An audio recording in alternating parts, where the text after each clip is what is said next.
सहस्रफण सहस्रफण सहस्रफण। धर्म देवता के मस्तक पर श्वेत छत्र है सहस्रफण। कर्माचरण के समुत्थान के सत्पात्र है सहस्रफण। सहस्रफण से निभाई जाती है दाम्पत्य की नित पवित्रता। मणिद्युतियों से परिरक्षित है प्रकृति की स्वच्छता। सहस्रफण कर्मलीन हो तंद्रा में तब दैव मात्र निर्निद्र है। सहस्रफण के शिखरों पर ये सारा जगत सुभद्र है। समय के आघातों से बचे हैं फण सहस्र में दो फण। प्रकृति पुरुष के गृहस्थ जीवन के प्रतीक है ये फण। सहस्रफण सहस्रफण सहस्रफण।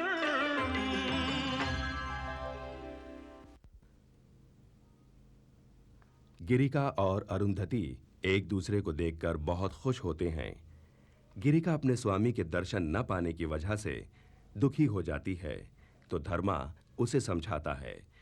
रानी मां धर्मा के घर आती हैं और धर्मा को फिर से पढ़ने के लिए कहती हैं। कॉलेज की परीक्षा के बाद धर्मा वापस सुबन्ना पेट आता है। रंगाजम्मा की तबीयत बहुत ही खराब हो जाती है।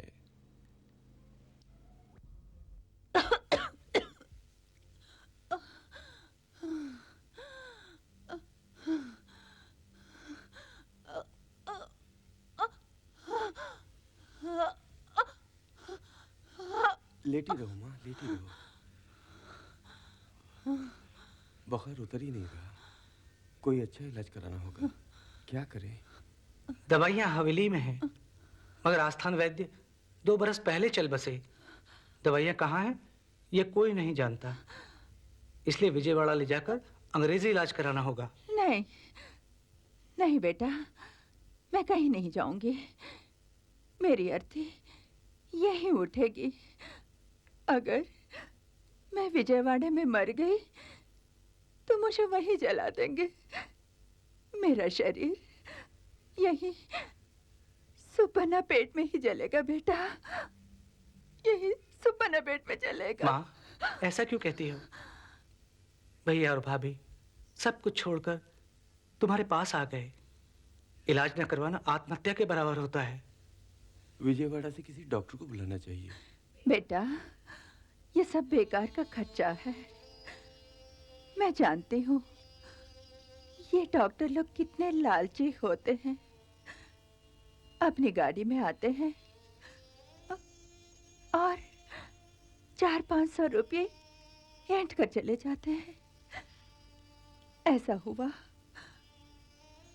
तो हमारा दिवाला निकल जाएगा। तुम रुपयों की चिंता मत करो माँ। कैसे नहीं करूं बेटा? मैं नहीं चाहती कि तुम्हारे पिता की दी हुई संपत्ति मैं अपने इलाज में खर्च करूं।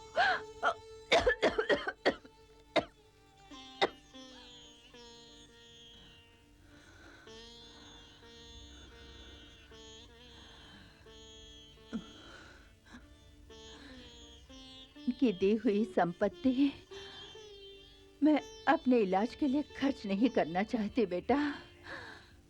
तुम्हारे बेटे के पास भगवान की दया से सब कुछ है माँ, सब कुछ है।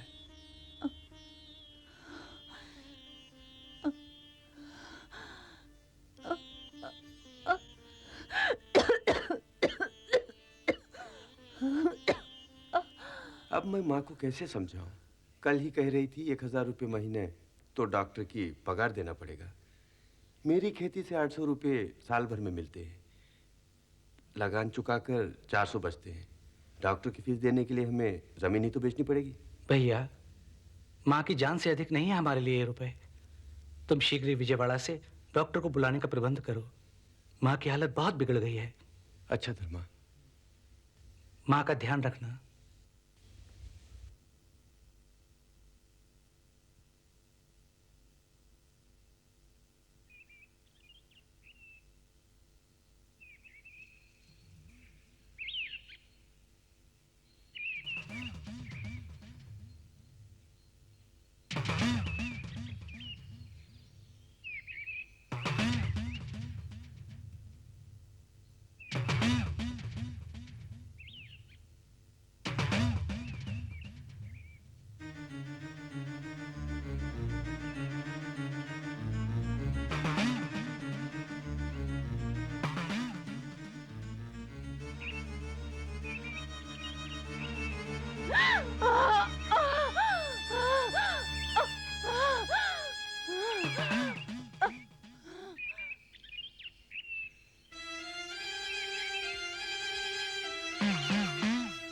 फण हजार पसार नृप को, स्वप्न में फण ने लिया डस।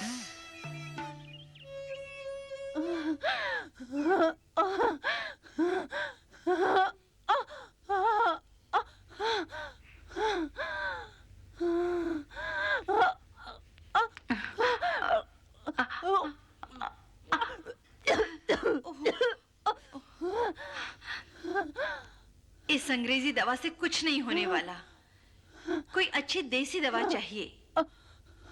हाँ, सिंह प्रतिपालन नामक औषधि से शरीर में उष्णता आ जाएगी। मैं अभी पुजारी को बुला लाता हूँ। नहीं, नहीं, तुम कहीं मत जाओ बेटे। नहीं, तुम सब यहीं रहो, यहीं रहो। नहीं, तुम सब कहीं नहीं जाओगे, यहीं रहोगे। तुम सब यहीं रहोगे। धर्मा, राजू, बहू, तुम सब यहीं रहोगे। कोई कहीं नहीं जाएगा, कोई कहीं नहीं जाएगा, कहीं नहीं जाएगा। बहू, बहू, अंदर बक्से में मेरी जरी साड़ी है, मुझे पहना दो, मुझे पहना दो। अंदर जरी साड़ी है, मुझे पहना दो। वो साड़ी हमारे किस काम की? माँ की अंतिम इच्छा पूरी कर दो। अंतिम इच्छा क्यों कहते हो? दीदी ठीक हो जाएगी, तुम लोग बाहर जाओ। माँ जी, मुझसे बड़ी माँ का दर्द देखा नहीं जाता।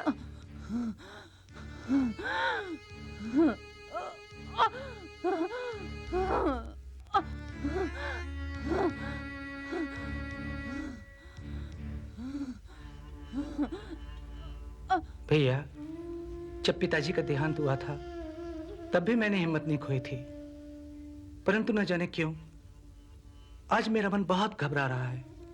धर्मा, तुम तो फिर भी भाग्यवान हो जो इतने दिन माँ के साथ रहे, मगर मैं कितना अभागा हूँ जो इनके रहते हुए भी दूर जा बसा।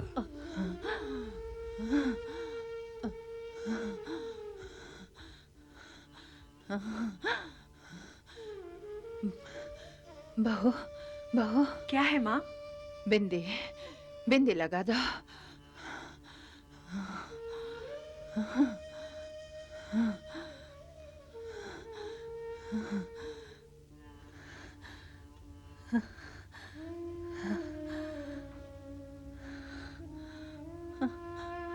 देखा?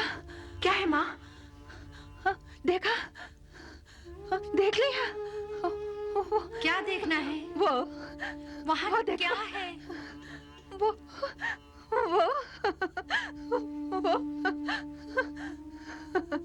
देखो, वो आए हैं। कौन आए हैं दीदी? वो खड़े हैं। धर्मा, तुम्हारे पिता आए हैं। उन्हें बिठाओ बेटे, उन्हें बिठाओ। दीदी, उन्हें बिठाओ। दीदी, बिठाओ बेटे। माँ, माँ, नीचे लिटा दो बेटा, माँ को नीचे लिटा दो।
जान पड़ता है आप किसी गहरी सोच में डूबे हैं।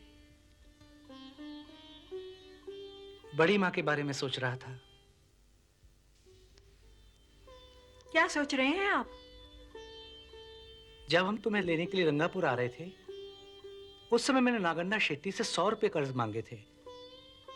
पहले तो उसने कर्ज देने से इनकार कर दिया, लेकिन दूसरे दिन रुपए दे दिए।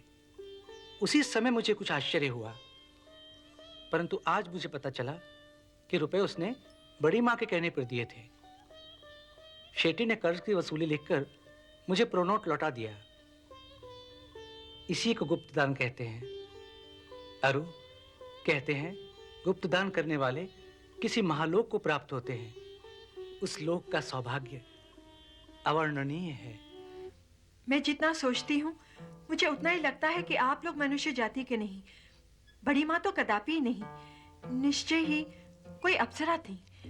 नहीं तो वो कस्तूरी, वो सुगंध द्रव्य, मूल्यवान साड़ी और जीवन का अपूर्व वैभव, और मरते समय भी वही सब कुछ।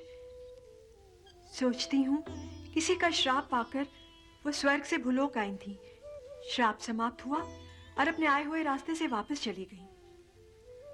उन्होंने मेरी कितनी सहायता की, उनका मुझ पर कितना प्रेम था, पर मैंने उनकी कोई सेवा नहीं की। जब से वो अपना पीहर छोड़कर आई थी, तब से पति में ही भगवान के दर्शन किए। पति पर विपदा आई तब भी वो पति के पास रही। पति के चल बसने के बाद भी अपने मन में पति को बांध लिया। अंत में मरणासन्न सन्निपात की दशा में भी पति के ही दर्शन किए। सीता देवी और बड़ी माँ ने एक ही प्रकार की मूर्ति का ध्यान किया। वो मनोहर मूर्ति जिसकी नाभि तक यज्ञोपवीत था, जिसका वक्षोभाग विशाल था, अधरों पर मंदहास नाचता था और हाथ में धनुष था। किसी किसी की मृत्यु मृत्यु नहीं रहती। घर में सन्नाटा अवश्य था, पर इस बात का भान नहीं होता था कि यहाँ किसी की मृत्यु हुई है। जीजाजी रामचंद्र राजू ने भी अपना कर्तव्य खूब निभाया। चंदन की चिता पर दाह संस्कार किया, अपर कर्म में 10,000 रुपए खर्च किए, और जहां जहां गोदान की विधि पूरी करनी थी वहां प्रत्यक्ष गोदान ही किया। ऐसा लगता ही नहीं कि वो चल बसी हैं। मुस्कुराती हुई गई। कितना उदात्त जीवन था उनका। बिल्कुल महारानी की तरह मर गई। कहाँ चले? यहाँ नहीं सोना है? शायद धर्मशास्त्र के अनुसार मुझे अशुचि लगी है।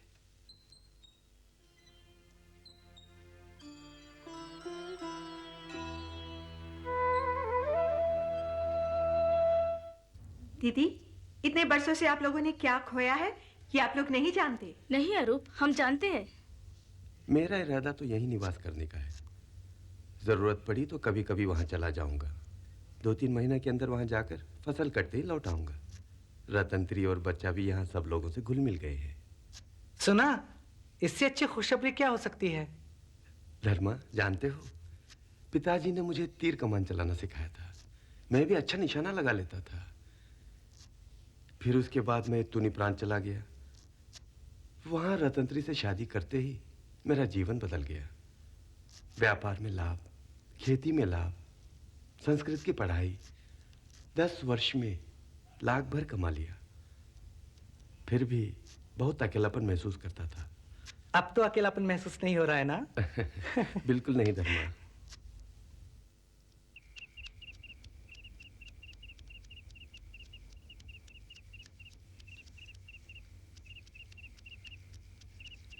बहुत दिनों से गिरिका नहीं आई। क्या बात है बहू? 10 दिन से वो उपवास कर रही है माँ जी, और साथ ही साथ भजन भी करती है। अरु ने ठीक कहा। सब लोग समझा समझा कर थक गए हैं। किसी की भी नहीं सुनती। तुम्हारी भी? शायद नहीं सुनती, इसीलिए मैंने कुछ नहीं कहा। ऐसा और कितने दिन चलेगा? बस 1 दिन और। कल एकादशी है ना? पहले से ही वो दुबली पतली है, उपवास से और भी दुबली हो गई है, मगर चेहरे पर एक नई चमक आ गई है। कल जब वो मंदिर जाएगी तो तुम और रतंत्री भाभी भी साथ चली जाना। गिरिका बड़ी कमजोर है, कहीं गिर ना जाए। वहां रानी माँ की तबीयत भी ठीक नहीं है। वो भी 10 दिन का व्रत रखना चाहती थी। बड़े मुश्किल से उन्हें एकादशी का व्रत रखने को कहा है।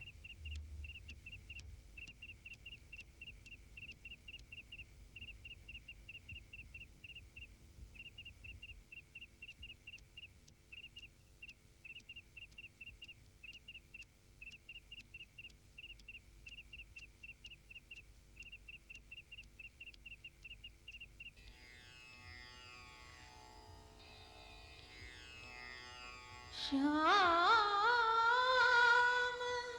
अब मत तरसाओ जी, श्याम अब मत तरसाओ जी, मनमोहन नंदलाल दया कर दरस दिखाओ जी, मनमोहन नंदलाल दया कर दरस दिखाओ जी, मत तरसाओ जी श्याम। गिरिका को देखकर बहुत तरस आता है। वो जितने कष्ट सह रही है शायद वो पर्याप्त नहीं है। न जाने कब उसके स्वामी उसे दर्शन देंगे। तुम ठीक कह रही हो अरुण।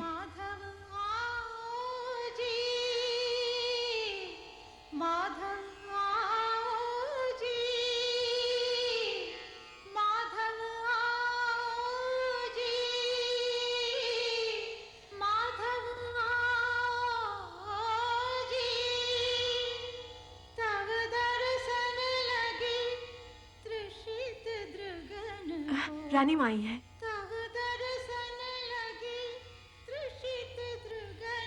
जीती रहो। ये कौन है? हमने इसे पहचाना नहीं। रंगा जमा की बहू है रानी माँ। अच्छा। गिरिका बहुत दिन से उपवास कर रही है ना? हाँ। तुम बिन प्राण रहे अब नाही धाय बचाओ जी, तुम बिन प्राण रहे अब नाही धाय बचाओ जी, प्राणाधार प्राण कहनिक सन, प्राणाधार प्राण कहनिक सन, वेग सिधाओ जी। गिरिका, गिरिका, बेटी गिरिका, गिरिका, गिरिका।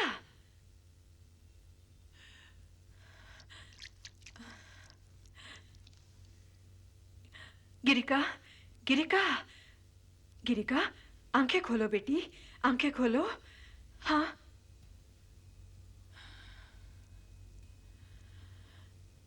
रतंत्री। जी रानी माँ। ये तुम्हारे पूर्व जन्म का फल है जो तुम्हें गिरिका की सेवा करने का अवसर मिला। कल धर्माराव अरुंधति और अपनी माँ के साथ गुंटूर जा रहा है।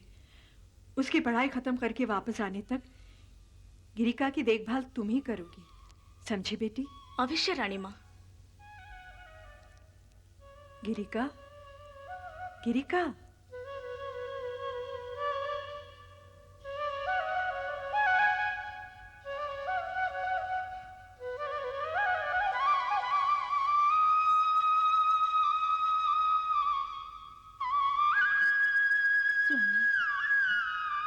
स्वामी, स्वामी, स्वामी, स्वामी, स्वामी, स्वामी, स्वामी, स्वामी, स्वामी।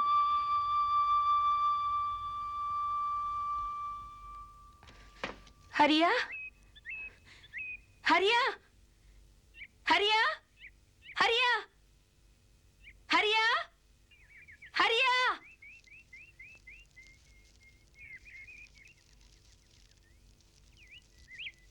हरिया,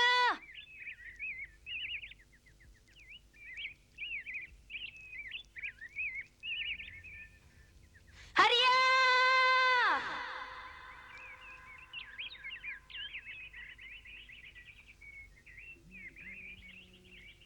हरिया,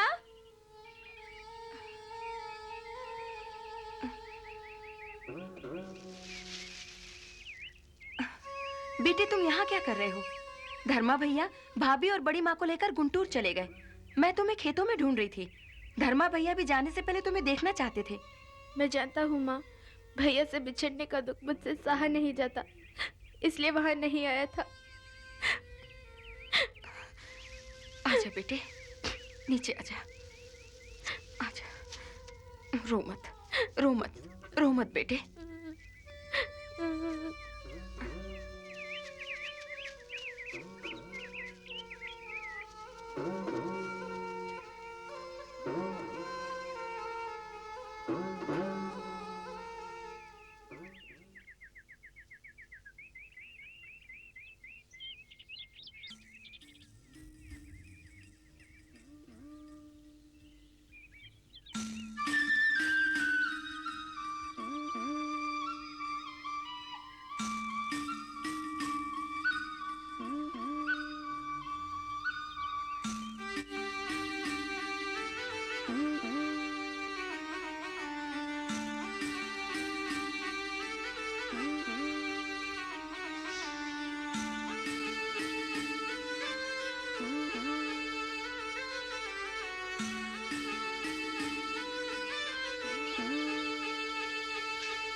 धर्म देवता के मस्तक पर श्वेत छत्र है सहस्रफंड, कर्माचरण के समुत्थान के सत्पात्र है सहस्रफंड। सहस्रफंड, सहस्रफंड, सहस्रफंड।